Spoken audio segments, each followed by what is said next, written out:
Com podem diferenciar la pèrdua de memòria vinculada a l'edat als primers signes d'Alzheimer o demència? Doncs els primers signes que apareixen quan ens fem grans poden ser oblits de forma més minsa, com ens manca una paraula, ens oblidem d'alguna cosa que va passar en algun moment.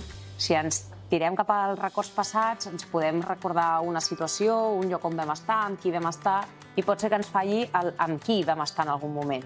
Si ja comencem a parlar de demència o de deteriorament cognitiu, aquesta dificultat rau ja en recordar en quina situació estem parlant. No recordem amb qui vam estar, on vam anar. Ens pot costar molt construir una frase que tingui una mica de sentit, una mica de coherència. Podem tenir petits oblits sobre el mecanisme de funcionament d'estris que fem servir de forma més habitual. Quins serien els primers signes d'alerta que ens haurien de preocupar? Parlem dels primers signes d'alerta, podrien ser aquestes dificultats comunicatives a l'hora de voler expressar una necessitat o de voler donar un missatge. També pot ser que de cop i volta una persona que ha fet funcionar sempre un utensili com pot ser un forn o un microones, un telèfon mòbil, comenci a tenir dificultats greus a l'hora de saber-lo fer funcionar, que quan li parlem de persones de l'entorn comenci a tenir dificultats per posar cara, per ubicar-lo en un espai, en un entorn. Aquestes petites coses poden ser dificultats que ens facin cridar l'atenció que pugui degenerar en una demència. Quines activitats ens poden ajudar a mantenir la ment activa?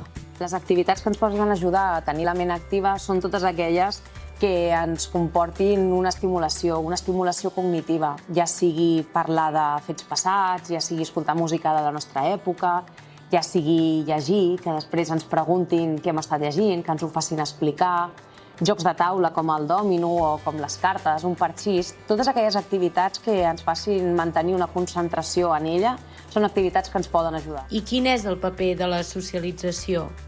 La sociabilització és bàsica per prevenir el deteriorament cognitiu.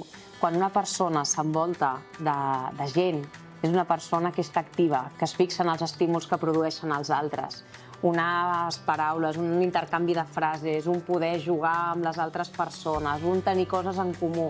Tots aquests factors ajuden a que estiguem actius. Per tant, la sociabilització és una font que ens ajuda a prevenir aquest deteriorament. Quins consells donaries a les famílies que conviuen amb una persona amb pèrdua de memòria?